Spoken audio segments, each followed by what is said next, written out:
जय हिंद दोस्तों, स्वागत है आप सभी का हमारे चैनल शिवा ज्ञान पाठशाला पे। अगर आप भी माँ विंध्यवासिनी यूनिवर्सिटी मिर्ज़ापुर या उससे एफिलिएटेड जितने भी कॉलेज हैं उन सभी कॉलेज के आप स्टूडेंट हैं और 16 मई 2026 यानी कि कल को अपना बीए सेकेंड सेमेस्टर के हिंदी के पेपर के एग्ज़ाम को लेकर काफ़ी परेशान हैं, तो यह वीडियो सीधे आपके लिए ही है दोस्तों। तो रुकिए और वीडियो को देखना स्टार्ट करिए। थंबनेल पर आपने बिल्कुल सही देखा, पेपर मिल गया। क्या लिखा है दोस्तों? पेपर मिल गया। आज की इस वीडियो में मैं आपके साथ वो सारे अति महत्वपूर्ण प्रश्न को पूरा पैटर्न शेयर करने वाला हूं जो कल आपके एग्जाम में छपने वाले हैं। जल्दी से इस वीडियो को पूरा देख लो क्योंकि कल यही पेपर आपके सामने आने वाला है दोस्तों। तो आज के इस वीडियो में हम पूरा आपके मॉडल पेपर कराने वाले हैं। आपके एग्जाम में टोटल 75 क्वेश्चन पूछे जाते हैं, 75 मार्क्स के। तो उसी के अकॉर्डिंग हम आज की इस वीडियो में 75 क्वेश्चन को लेकर के आए हैं और हूबहू आपके एग्जाम में पूछे जाने वाले क्वेश्चन लेके आए हैं दोस्तों। आपके पीवाईक्यू के पैटर्न पे, यानी पुराना पेपर इसमें सॉल्व कराया गया है, तो उसे आप लोग जरूर देख लीजिएगा। और अभी तक आपने शिवा ज्ञान पाठशाला चैनल को सब्सक्राइब नहीं किया तो कृपया करके सब्सक्राइब कर लीजिएगा, ठीक है। और इससे पहले हम यूनिट पार्ट वाइज पार्ट 1, 2, 3 और 4 टोटल 4 वीडियो इससे पहले हम प्रोवाइड कर चुके हैं दोस्तों। 50-50 क्वेश्चन का सीरीज, यानी कि टोटल 200 क्वेश्चन पहले भी करा चुके हैं और 75 क्वेश्चन अभी करा रहे हैं। अभी तक आपने वो वीडियो नहीं देखा है तो पहले जाकर के वीडियो सेक्शन में उस वीडियो को देखिएगा, ठीक है। प्लेलिस्ट बना हुआ है, ठीक है, BA second semester Hindi MCQ series 2026 के नाम से। तो आप पूरा उसे देख लेंगे तो आपका एग्जाम 75 में 75 हो जाएगा, क्योंकि आपका एग्जाम जो है 10 बजे से लगा हुआ है। तो आप सुबह भी देखना शुरू करते हैं तब भी आपके लिए फ़ायदेमंद होगा। तो चलिए बिना समय गंवाए वीडियो को स्टार्ट करते हैं, ठीक है। Question number first. क्वेश्चन यहाँ पे थोड़ा सा फास्ट कराया जाएगा दोस्तों क्योंकि एग्जाम आपके एकदम नज़दीक आ चुका है। भारत में इंटरनेट की शुरुआत कब हुई? 15 अगस्त 1994 को, 15 अगस्त 1995 को, 26 जनवरी 1994 की, 26 जनवरी 1995। तो इसका राइट ऑप्शन हो जाएगा ऑप्शन सेकेंड, यानी कि 15 अगस्त 1995। भारत में इंटरनेट सेवा का आधिकारिक शुभारंभ 15 अगस्त 1995 को विदेश संचार निगम लिमिटेड यानी कि BSNL द्वारा किया गया था, ठीक है। नेक्स्ट क्वेश्चन, क्वेश्चन नंबर 2 कह रहा है दोस्तों कि भारत में निजी कंपनियों को इंटरनेट सेवा क्षेत्र में प्रवेश की अनुमति कब मिली? 1996 में, 1998 में, 1999, 2016। तो इसका राइट ऑप्शन हो जाएगा ऑप्शन सेकेंड, यानी कि 1998। नवंबर 1988 दोस्तों, आप लोग इसे भी याद रखेंगे। नवंबर 1998 में सरकार ने नई इंटरनेट नीति लागू की जिसके तहत निजी ऑपरेटरों को भी इंटरनेट सेवा देने का लाइसेंस मिलना शुरू हो गया, ठीक है। क्वेश्चन नंबर 3 कह रहा है दोस्तों निजी कंपनियों में इंटरनेट किसके माध्यम से पहुँचाया गया? GIAS, J10 fibre, Airtel extreme या इनमें से कोई नहीं। तो इसका राइट ऑप्शन ए बिल्कुल करेक्ट माना जाएगा, यानी कि फर्स्ट वाला, ठीक है। GIAS BSNL द्वारा शुरू की गई GIAS जिसका फुल फॉर्म होता है गेटवे इंटरनेट एक्सेस सर्विस। आप लोग इसे भी याद रखेंगे, हो सकता है आपके एग्जाम में थोड़ा सा घुमा क्वेश्चन बन जाए, के माध्यम से इस शुरुआती दौर में अन्य नेटवर्क और निजी क्षेत्रों तक इंटरनेट पहुँचाया गया है। नेक्स्ट क्वेश्चन देखेंगे, क्वेश्चन नंबर 4 कह रहा है WWW का फुल फॉर्म क्या है? World wide website, world wide web या वर्ल्ड वाइड वेब या world wide web marking web working. तो इसका राइट ऑप्शन हो जाएगा ऑप्शन थर्ड, बिल्कुल करेक्ट होगा, ठीक है, वर्ल्ड वाइड वेब, ठीक है। इसका फुल फॉर्म होता है और इसका आविष्कार जो है सबसे पहले कौन किया था? कौन किया था दोस्तों? टिम बर्नर्स, ठीक है। आप लोग याद रखेंगे, टिम बर्नर्स ली ने किया था। और कब किया था? 1989 में किया था, ठीक है। इसे आप लोग याद रखेंगे। नेक्स्ट क्वेश्चन देखेंगे, क्वेश्चन नंबर 5 कह रहा है कि इनमें से कौन ईमेल सेवा देने वाली कंपनी नहीं है? Gmail, Google, Yahoo, outlook. तो इसका राइट ऑप्शन हो जाएगा ऑप्शन सेकेंड, गूगल, ठीक है। गूगल एक सर्च इंजन और पेरेंट कंपनी है, जबकि इसकी ईमेल सेवा का नाम जीमेल है। याहू और आउटपुट भी ईमेल सेवाएं हैं, ठीक है।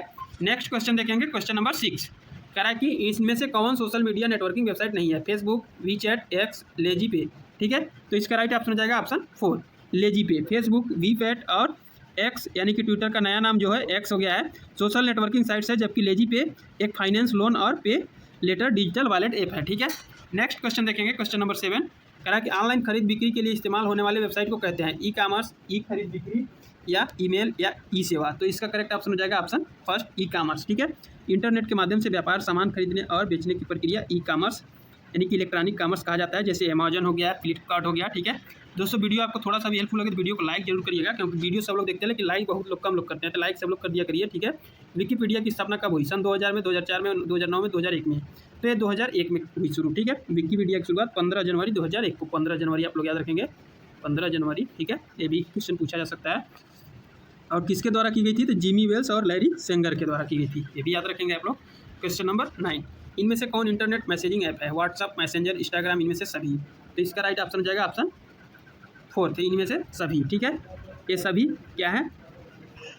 इंटरनेट मैसेजिंग है, ठीक है। ये तीनों ही इंटरनेट के माध्यम से चैट और मैसेज भेजने की सुविधा प्रदान करते हैं। क्वेश्चन नंबर 10, कह रहा है कि गूगल ड्राइव कितने जीबी निःशुल्क क्लाउड स्टोरेज प्रदान करता है? 10, 12, 15 या 25। तो इसका थर्ड बिल्कुल ऑप्शन करेक्ट हो जाएगा। गूगल प्रत्येक जीमेल अकाउंट के साथ 15 जीबी का मुफ्त cloud storage Google drive, Gmail और गूगल फोटोज़ को मिलाकर देता है, ठीक है। क्वेश्चन नंबर 11, ऑनलाइन ज्ञान प्राप्त करने की प्रक्रिया कहलाती है? ई टीचिंग, ई लर्निंग, ई टेक्स्ट, ई पढ़ाई। तो ये ई लर्निंग कहलाता है, ठीक है। इंटरनेट या इलेक्ट्रॉनिक मीडिया के माध्यम से शिक्षा या ज्ञान प्राप्त करने को ई लर्निंग कहा जाता है। नेक्स्ट क्वेश्चन देखेंगे, क्वेश्चन नंबर 12, कह रहा है दोस्तों, इन्फ्लीनेट का उपयोग किस कार्य के लिए किया जाता है? ज्ञान विज्ञान की सामग्री उपलब्ध कराने के लिए, ई कॉमर्स के लिए, ई फिशिंग के लिए, ई शॉपिंग के लिए। तो ये किसके लिए कराया जाता है? तो ये इसके लिए कराया जाता है दोस्तों। तो इसका फर्स्ट बिल्कुल करेक्ट ऑप्शन हो जाएगा, ठीक है। INFLIBNET का फुल फॉर्म होता है इंफॉर्मेशन एंड लाइब्रेरी नेटवर्क, ठीक है। विश्वविद्यालय अनुदान आयोग UGC का एक स्वायत्त केंद्र है जो कॉलेजों और विश्वविद्यालयों को डिजिटल पुस्तकें, शोध पत्र और शैक्षणिक सामग्री को उपलब्ध कराता है। नेक्स्ट क्वेश्चन देख लेंगे, क्वेश्चन नंबर 13, कह रहा है कि WAN का फुल फॉर्म है wide area network, west area network, voice area network या वेस्टर्न एरिया नेटवर्क। तो इसका फर्स्ट बिल्कुल करेक्ट ऑप्शन हो जाएगा दोस्तों, ठीक है। वाइड एरिया नेटवर्क इसका फुल फॉर्म होगा। यह एक बड़े भौगोलिक क्षेत्र जैसे 2 देशों या पूरी दुनिया को आपस में जोड़ने वाला नेटवर्क है। इंटरनेट इसका सबसे बड़ा उदाहरण है। क्वेश्चन नंबर 14, CDAC का गठन यूनेस्को द्वारा सर्वप्रथम कब किया गया? सन 2000 में, 2003 में, 2002 में, 2007 में। तो किया गया कब? 2003 में, इसलिए सेकेंड बिल्कुल ऑप्शन सही हो जाएगा इसमें, ठीक है। नेक्स्ट क्वेश्चन, क्वेश्चन नंबर 15, हालांकि टाइपराइटर का आविष्कार कब हुआ? 1808 में, 1811 में, 1868 में, 1857 में। तो कब हुआ था दोस्तों? तो ये हुआ था 1868 में, इसलिए थर्ड बिल्कुल ऑप्शन इसमें करेक्ट हो जाएगा। आधुनिक और व्यवहारिक रूप से सफल पहले कमर्शियल टाइपराइटर का पेटेंट क्रिस्टोफर लैथम सोल्स ने 1868 में कराया था। दोस्तों जितना बोला जाता है उसे भी आप लोग नोट करते चलिएगा, ताकि उससे भी क्वेश्चन बने तो आप बिल्कुल कर ले जाइएगा। क्वेश्चन नंबर 16 कह रहा है भारत में टाइपराइटर का निर्माण कब हुआ? 1959 में, 1941 में, 1945 में, 55 में, 1930 में। तो इसका राइट ऑप्शन हो जाएगा ऑप्शन डी, यानी कि 1930 में। भारत में सबसे पहले गोदरेज कंपनी ने टाइपराइटर के कलपुर्जे असेंबल करने और धीरे धीरे इसके स्वदेशी निर्माण की नींव 1930 के दशक के आसपास रखी थी, ठीक है। नेक्स्ट क्वेश्चन देखते हैं, क्वेश्चन नंबर 17, इनमें कौन सुविख्यात फॉन्ट नहीं है? कोकिल, अपराजिता, मंगल, कृतिदेव। तो ये हो जाएगा कोकिल, ठीक है। अपराजिता, मंगल और कृतिदेव हिंदी टाइपिंग और ड्राफ्टिंग के लिए अत्यंत सुविख्यात फॉन्ट है, जबकि कोकिल इस श्रेणी में मुख्य फॉन्ट नहीं माना जाता है। नेक्स्ट क्वेश्चन देखते हैं दोस्तों, क्वेश्चन नंबर 18, कह रहा है कि PPT का फुल फॉर्म है power point template, power point presentation, power point text या पावर पॉइंट ट्यूटोरियल। तो इसका सेकंड बिल्कुल ऑप्शन सही करेक्ट हो जाएगा। माइक्रोसॉफ्ट पावर पॉइंट में बनाई जाने वाली फाइलें या प्रस्तुतिकरण को पावर पॉइंट प्रेजेंटेशन कहा जाता है। PPT इसको शॉर्ट फॉर्म में बोला जाता है। क्वेश्चन नंबर 19, कह रहा है कि कंप्यूटर में कट के लिए शॉर्टकट की क्या है? Ctrl+X, Ctrl+Y, Ctrl+Z, Ctrl+C। तो इसका ए फर्स्ट ही बिल्कुल करेक्ट होगा। किसी टेक्स्ट या फाइल को कट करने के लिए Ctrl+X का प्रयोग होता है, Ctrl+C कॉपी के लिए और Ctrl भी पेस्ट के लिए होता है। आप लोगों को पता होगा जो लोग कंप्यूटर पढ़े होंगे।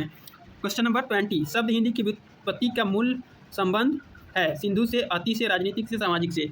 तो ये किससे है? तो ये सिंधु से है, ठीक है। यानी कि ईरानी लोग स का उदाहरण ह करते थे, जिसके कारण उन्होंने सिंधु नदी के आसपास के क्षेत्र को हिंदू और यहाँ की भाषा को हिंदी कहा, ठीक है। नेक्स्ट क्वेश्चन, क्वेश्चन नंबर 21, कह रहा है कि आचार्य रामचंद्र शुक्ल किसे खड़ी बोली हिंदी की प्रथम गद्य रचना मानते हैं? अकबरनामा को, पद्मावत को, चंद छंद वर्णन की महिमा, अंधेर नगरी। तो इसका राइट ऑप्शन हो जाएगा ऑप्शन थर्ड बिल्कुल करेक्ट ऑप्शन हो जाएगा, चंद छंद वर्णन की महिमा, ठीक है। आचार्य शुक्ल ने कवि गंग द्वारा रचित चंद छंद वर्णन की महिमा को खड़ी बोली गद्य की प्रथम प्रमाणिक रचना स्वीकार किया है। नेक्स्ट क्वेश्चन देखते हैं, क्वेश्चन नंबर 22, कह रहा है कि राजभाषा को संविधान में क्या कहा गया है? घरेलू भाषा, ऑफिशियल लैंग्वेज, पब्लिक लैंग्वेज या राष्ट्रभाषा। तो इसे कहा जाता है ऑफिशियल लैंग्वेज, ठीक है। राजभाषा का अर्थ राजकाज की भाषा यानी सरकारी कामकाज की भाषा, जिसे अंग्रेजी में ऑफिशियल लैंग्वेज कहा जाता है। क्वेश्चन नंबर 23, कह रहा है कि कार्यालयों में लिखे जाने वाले पत्र किस भाषा के अंतर्गत आते हैं? सरकारी भाषा, अर्ध सरकारी भाषा, गैर सरकारी भाषा या प्रशासनिक भाषा। तो इसका राइट ऑप्शन हो जाएगा ऑप्शन फोर्थ, यानी कि प्रशासनिक भाषा। सरकारी और प्रशासनिक कार्यालयों के लिए कार्य व्यवहार में प्रयुक्त होने वाली औपचारिक भाषा को प्रशासनिक भाषा कहा जाता है। क्वेश्चन नंबर 24, कह रहा है कि राजभाषा संबंधी उपबंध संविधान के किस भाग में किया गया है? 13 में, 17 में, 9 में, 11 में, तय किया गया है 17 में, इसलिए सेकंड बिल्कुल ऑप्शन सही होगा। भारतीय संविधान के भाग 17 में अनुच्छेद 343 से 51 तक राजभाषा के संबंध में विस्तृत प्रावधान किए गए हैं। नेक्स्ट क्वेश्चन देखते हैं, क्वेश्चन नंबर 25। कह रहा है कि भारत में राजनीतिक भाषा हिंदी दिवस कब मनाया जाता है? 14 मार्च, 21 जुलाई, 14 सितंबर, 16 दिसंबर। तो ये मनाया जाता है कब? 14 सितंबर को। ठीक है, 14 सितंबर 1949 को, 14 सितंबर 1949 को संविधान सभा ने हिंदी को भारत की राजभाषा स्वीकार किया था, इसलिए हर साल 14 सितंबर को हिंदी दिवस मनाया जाता है। ठीक है, नेक्स्ट क्वेश्चन देखते हैं, क्वेश्चन नंबर 26। कह रहा है कि अंग्रेजी को सह राजभाषा के रूप में इस्तेमाल के लिए संविधान की शुरुआत में कितने वर्षों के लिए स्वीकृत किया गया था? 5 वर्ष, 9 वर्ष, 11 वर्ष, 15 वर्ष। तो इसका राइट ऑप्शन हो जाएगा ऑप्शन डी, 15 वर्ष। संविधान लागू होने यानी कि 1950 के समय यह व्यवस्था थी कि अंग्रेज का प्रयोग पहले 15 वर्षों यानी कि 1965 तक के लिए जारी रहेगा, जिसके बाद में राजभाषा अधिनियम द्वारा आगे बढ़ा दिया गया। ठीक है, नेक्स्ट क्वेश्चन, क्वेश्चन नंबर 27। कह रहा है दोस्तों कि न्यायालय की राजभाषा संबंधी उपबंध संविधान के किस अनुच्छेद में आता है? ऑप्शन दिया 343, 348, 349, 351। तो इसका राइट ऑप्शन हो जाएगा ऑप्शन सेकेंड, 348।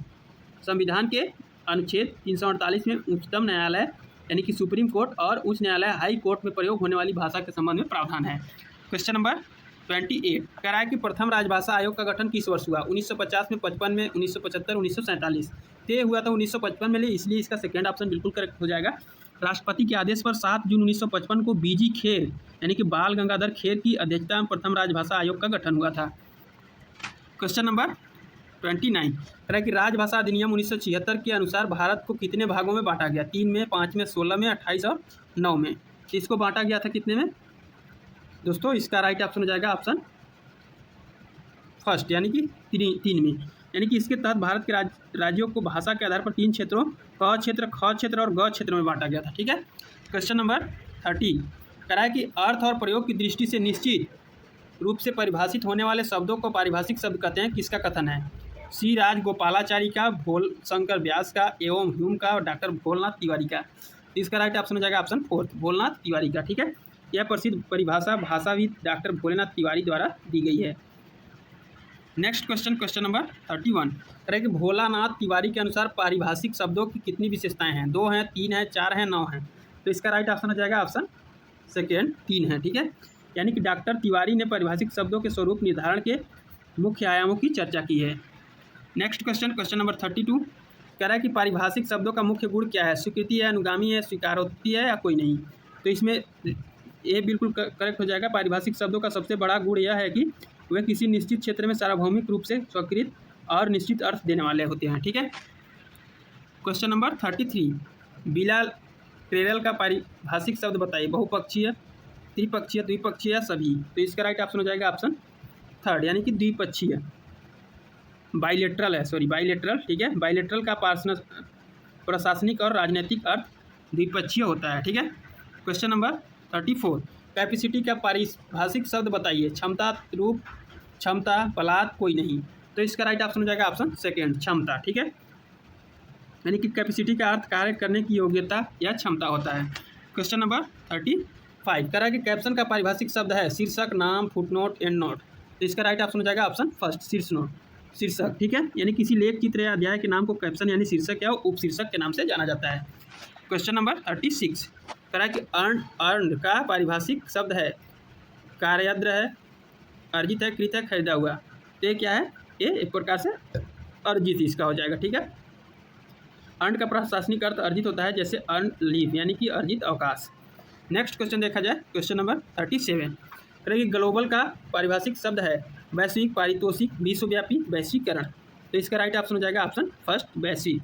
ग्लोबल का शुद्ध पारिभाषिक रूप वैश्विक या भूमंडलीय होता है। ठीक है, क्वेश्चन नंबर 38। कह रहा है दोस्तों रैंकिंग का पारिभाषिक शब्द है सामान्यीकरण, उल्लेखीकरण, निजीकरण या कोटिकरण।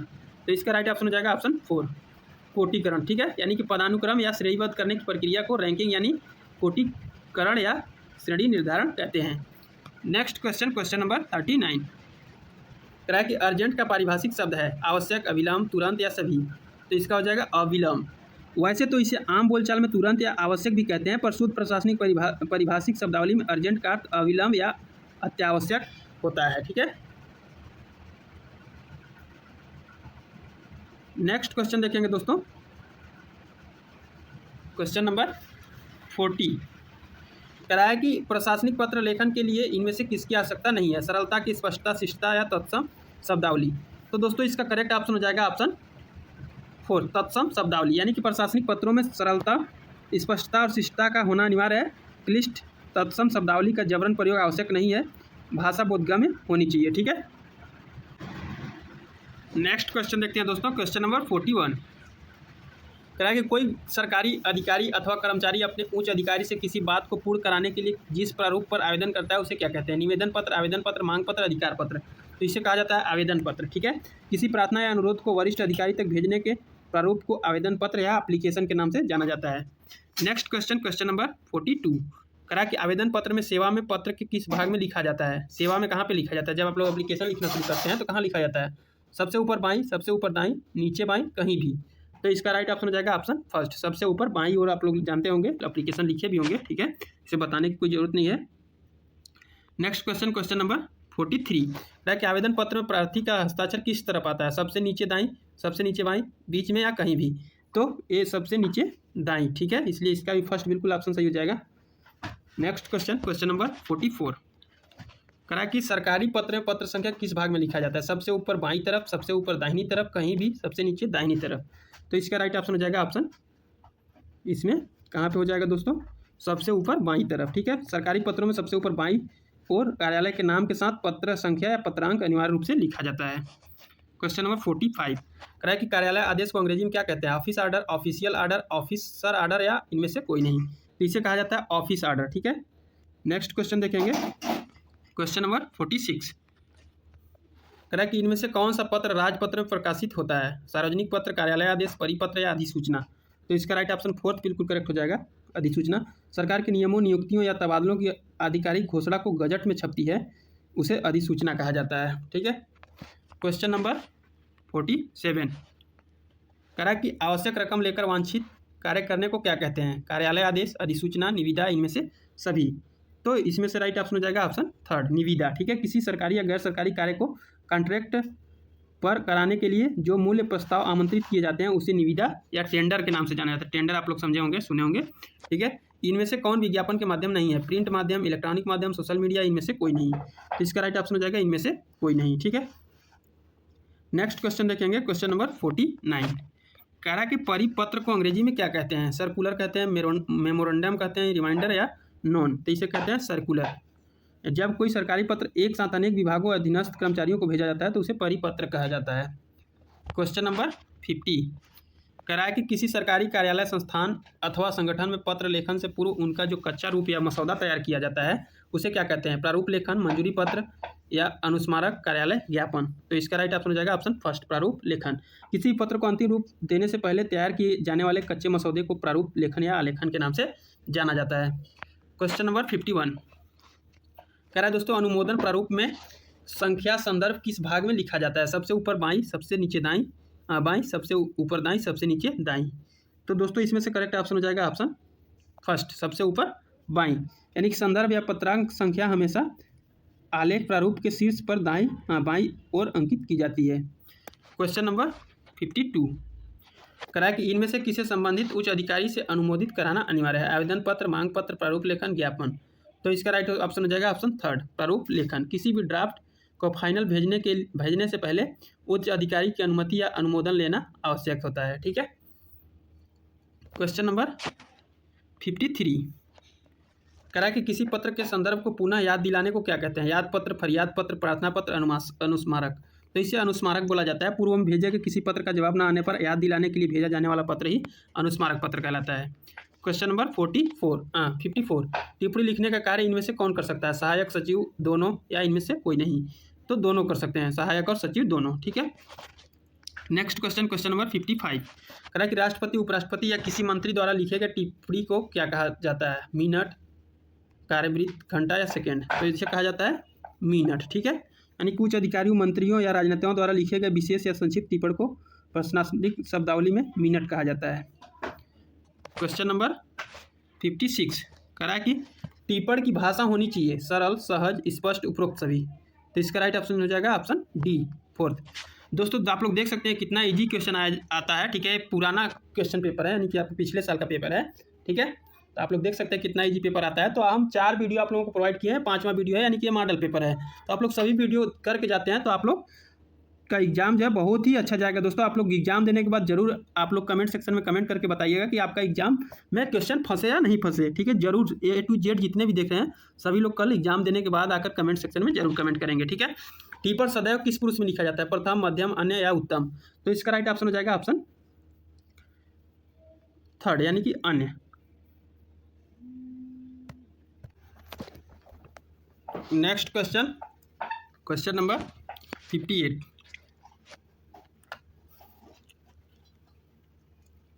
कह रहा है दोस्तों, क्या टिप्पणी में व्यक्तिगत आक्षेप अथवा व्यक्तिगत अनुग्रहों को स्थान मिलना चाहिए? हाँ, गलत कह नहीं सकते, लिखने वाले के ऊपर निर्भर है। तो इसमें से राइट ऑप्शन हो जाएगा ऑप्शन इसमें सेकंड बिल्कुल करेक्ट हो जाएगा। गलत नहीं, टिप्पणी पूरी तरह से नियमों पर आधारित होना चाहिए। इसमें हमें किसी भी तरह के व्यक्तिगत आक्षेप या पक्षपात की कोई जगह नहीं होती है। क्वेश्चन नंबर 59 कह रहा है कि टिप्पण में चर्चित पत्रादि दिनांक या फाइल में उनके मूल रूप को देखने के लिए निर्देश कहाँ देना चाहिए? टिप्पण में हाशिए में, नीचे या ऊपर? तो इसका सेकंड बिल्कुल ऑप्शन करेक्ट हो जाएगा। मूल पत्रों या अन्य फाइलों का संदर्भ जैसे पता का क या ख हमेशा टिप्पण के हाशिए में यानी कि मार्जिन में दर्ज किया जाता है, ठीक है। क्वेश्चन नंबर 60 कह रहा है कि टिप्पण में दिए जाने वाले सुझाव इनमें से किससे मुक्त होने चाहिए? आदेशात्मक से, पूर्वाग्रह, निर्देशात्मक, अनुरोध? तो इसका राइट ऑप्शन हो जाएगा ऑप्शन सेकेंड, पूर्वाग्रह। टिप्पण में जो भी सुझाव दिए जाएं वे किसी भी प्रकार के पूर्वाग्रह या पक्षपात से बिल्कुल मुक्त और निष्पक्ष होने चाहिए, ठीक है। क्वेश्चन नंबर 61 संक्षेपण का अर्थ है बढ़ाना, कम करना, स्थिर या मिश्रण? तो इसका राइट ऑप्शन हो जाएगा ऑप्शन सेकेंड, कम करना, ठीक है। किसी बड़े गद्यांश या विस्तृत विवरण के मुख्य विचारों को कम शब्दों में संक्षिप्त करके लिखना ही संक्षेपण कहलाता है। नेक्स्ट क्वेश्चन, क्वेश्चन नंबर 62 कह रहा है कि संक्षेपण में मूल अनुच्छेद का रूप होता है 2/3, 1/3, बराबर, निश्चित नहीं। तो ये होता है 1/3, ठीक है। इसलिए इसका सेकंड बिल्कुल ऑप्शन सही करेक्ट हो जाएगा। क्वेश्चन नंबर 63 कह रहा है कि पलवन में किसी सूत्र, उक्ति, विषय, विचार बिंदु का कल्पना के सहारे मौलिक, प्रौढ़, शैलीयुक्त, उन्मुक्त, सार, गार्भित, प्रवाहमयी, सहज भाषा शैली में क्या किया जाता है? विस्तार, संकुचन, कह नहीं सकते, सभी। तो इसका राइट ऑप्शन हो जाएगा ऑप्शन फर्स्ट, विस्तार, ठीक है। यानी कि पलवन जिसे एक्सपेंशन के नाम से जाना जाता है का अर्थ ही होता है किसी संक्षिप्त उक्ति या सुविचार को विस्तृत रूप से व्याख्यायित करना, ठीक है। क्वेश्चन नंबर 65 कह रहा है कि इनमें से पलवन की विशेषता नहीं है? आख्यात्मक रचना, व्याख्यात्मक रचना, मौलिकता या सृजनात्मकता? तो इसका राइट ऑप्शन हो जाएगा ऑप्शन फर्स्ट, आख्यात्मकता रचना, ठीक है।